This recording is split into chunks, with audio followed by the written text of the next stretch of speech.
Loïc. Salut.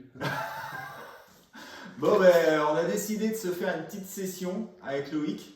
Et puis, je sais pas si vous connaissez, mais on va faire une petite interview combini. C'est très intelligent. Loïc, Dis-moi. thé ou café? Ou chicorée? Alors j'ai envie de dire thé, oui, de plus en plus. Ah. Et c'est vrai qu'après une bonne nuit de lutte, du thé. Du thé. Ah ben, j'aurais dû te faire du thé alors tout à l'heure. Mais merci pour le café. Nos chasses migrateurs ou la sauvagine? Nos chasses. Nos chasses migrateurs. Ouais, nos chasses. Dans l'écriture, dans la transmission, je préfère nos chasses. Kylian Mbappé ou Antoine Dupont? Ouf. Ah, j'ai envie de te dire Antoine Dupont. Ah. Antoine Dupont. Ouais. Bécasse ou Bécassine? Bécassine. Ouais, Bécassine, évidemment, chasseur de marée, plus la bécassine que la bécasse. Même si j'ai beaucoup de respect pour les bécassiers, que je trouve très très beau. Je trouve très beau le travail qu'ils peuvent effectuer avec leurs chiens. Ah, intéressant. Tir opposé ou tir au vol? Tir opposé. Et ça, la famille peut le savoir. Mon frère avec qui je chasse, mon père avec qui je chasse le savent. Ouais, on est deux. Non, mais c'est une question que je trouve assez intéressante. C'est vrai. Je sais que mon père aime particulièrement le lever pour le vol. C'est vrai qu'à ce moment-là, souvent je dors parce que j'ai passé la nuit à veiller. Et c'est vrai que ce moment qui est assez magique pour la chasse du gibier d'eau, pour le chasseur du gibier d'eau, où lorsqu'on te dit voilà, c'est posé, attaque, c'est posé, ce moment où on voit la pose, c'est magnifique. Voilà, moi aussi. D'ailleurs, c'est pareil. Je laisse la passée du matin aux gens qui veulent sortir. Et je trouve ça un peu dommage de faire la passée du matin dehors à tirer au vol. Mais ça se respecte. Chacun son truc. Voilà, une petite anecdote parce qu'on a fait des oui-non. Enfin, oui-non, l'un ou l'autre. Quel est ton premier gibier tué? Est-ce que tu te rappelles? Alors mon premier gibier tué, oui, je m'en rappelle très très bien. C'était avec mon petit frère. Ouais, on se rappelle toujours de ça. Hein. C'était en baie de Canche. En baie de Canche. Ouais, bien sûr, là où tout a commencé, où la chasse du gibier d'eau, avec le papa et le frangin. Et on chassait donc en baie de Canche. On a pris une très très belle pose de sarcelle. Et c'était un tir. Et c'est là où je me suis dit, cette chasse est quand même magnifique. Je revenais d'un voyage à l'étranger et je me suis dit, on est quand même très très bien chez nous, en baie de Canche, passer ce moment exceptionnel avec le frangin avec qui je chasse encore actuellement, avec qui j'ai chassé cette nuit d'ailleurs. Voilà, c'était une pose de sarcelle. Combien on a fait, je ne sais pas, mais c'est pas le plus important. Voilà, une pose de sarcelle. Bon, ok, c'est super, belle petite histoire. Longbird ou TSS? Alors, cette question est très très bien. Hein. Vraiment, on s'est vraiment pas concerté. Hein. Tu es bien d'accord? Non, alors, vous ne connaissez pas les questions avant. Ça, je peux vous l'assurer. Alors, la longboard, on l'a tirée, bien évidemment. C'est vrai qu'on a aussi testé les nouvelles cartouches. J'ai envie de me prononcer sans vraiment le faire. Pourquoi? Parce qu'on va attendre un petit peu ce qui va arriver. C'est vrai que pour avoir tiré des TSS, c'est vraiment quelque chose qui donne des résultats assez stupéfiants. Même assez très très bonne qualité. Et c'est vrai que maintenant, même une sarcelle ou quelque chose comme ça, à 70 mètres, il n'y a pas de surprise là-dessus. C'est vrai que la TSS est extrêmement surprenante. Bienvenue chez les Ch'tis ou la Grande Vadrouille? Deux monuments du cinéma. Alors, forcément, le cœur a envie de dire bienvenue chez les Ch'tis. Après, évidemment, quel bonheur de voir De Funès et Bourvil et jouer ensemble. Là, c'est extrêmement compliqué. J'ai envie de dire la Grande Vadrouille. La Grande Vadrouille. Elle peut passer tous les ans, on rigolera toujours autant. Setter ou Labrador? Labrador, forcément, le retriever pour le chasseur de gibier d'eau, c'est vraiment quelque chose de particulier.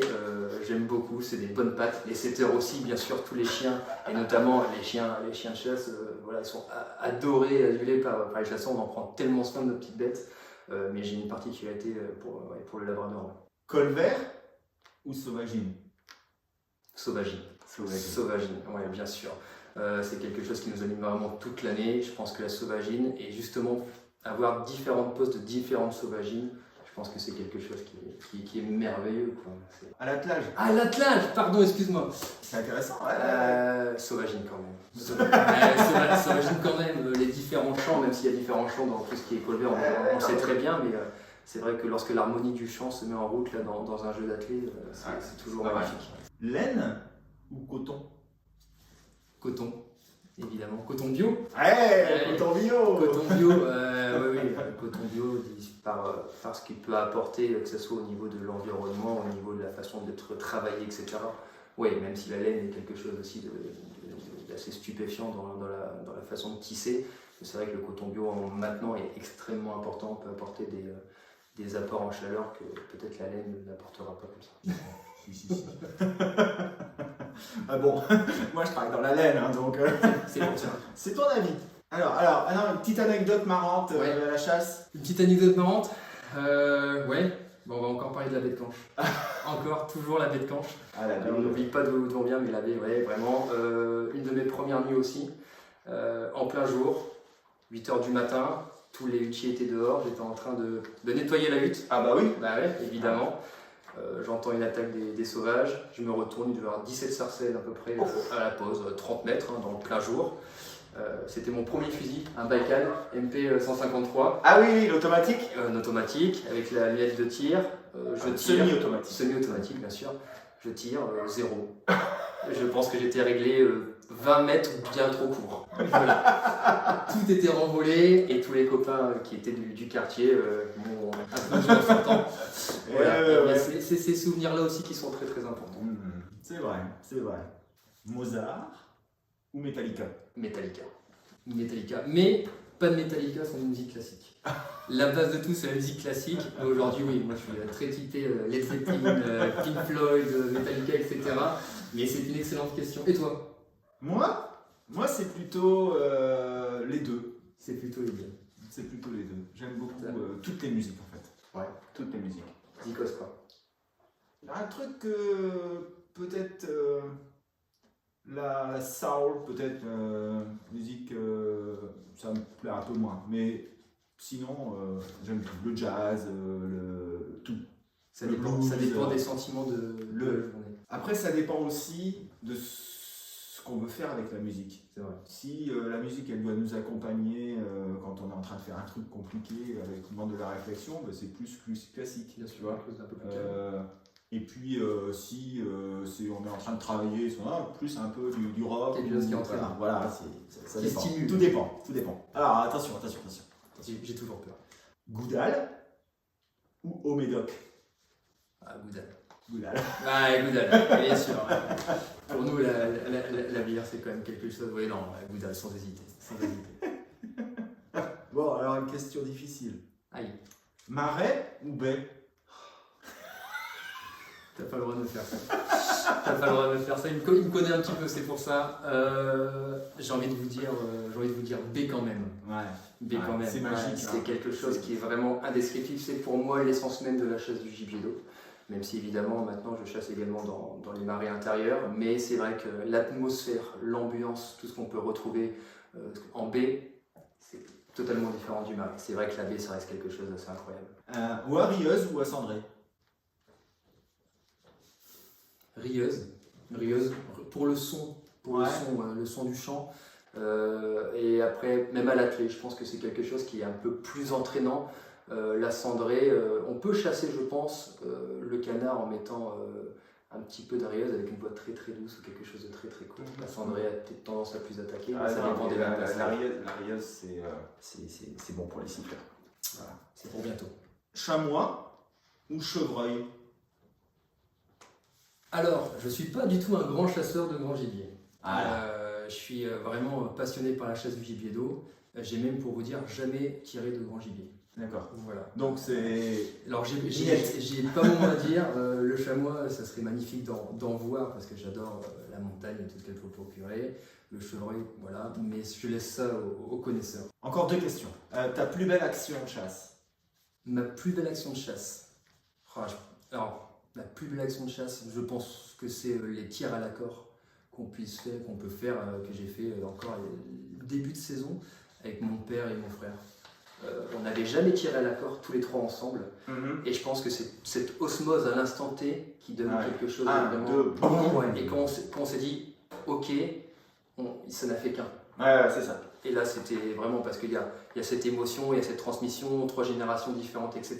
Oui. Je pense que c'est encore une fois, c'est encore le partage de cette chasse qui procure les plus belles actions de chasse. D'accord. Ouais, intéressant. J'avais pas pensé à ça. Maintenant, la dernière question. C'est la fin. Non, franchement, c'est une question très simple. Dis-moi. C'est quoi ton rêve de chasse? De continuer à chasser le plus longtemps possible avec ma famille. De pouvoir faire perdurer cette passion, cette transmission qu'on a eue des anciens et de pouvoir la transmettre aux générations futures. Ouais, génial. Bon, eh ben écoute, merci. Je t'en prie, Olivier. Merci pour tout. Merci d'être passé. Il est très très bon. Il est vraiment très très bon. Merci d'être passé. Et puis, écoute, je pense que ça va faire plaisir aux gens de te voir et puis de te découvrir un petit peu mieux. Ouais, c'est vrai, c'est quelque chose que je fais pas forcément très souvent. C'est plus dans mon état d'esprit, mais c'est toujours un plaisir de partager avec un connaisseur comme Olivier. Et dès qu'il m'a proposé l'invitation, j'ai évidemment accepté. Bon, et puis j'espère que on va pouvoir inviter d'autres personnalités comme ça, bien sûr, à répondre à mes petites questions bêtes. C'est sûr. Voilà. Et puis bien sûr, continuer à écouter tout ce qu'Olivier peut vous dire sur sa chaîne YouTube, qui sont tellement intelligemment amenés. Avant qu'on se connaisse, j'écoutais ces prévisions de météo. Aujourd'hui, je le fais toujours. Il n'y a pas une mise à jour sans que je ne sois le premier à les écouter. Et on est beaucoup à faire pareil. On a raison de le faire. Merci Loïc. Je t'en prie. Merci.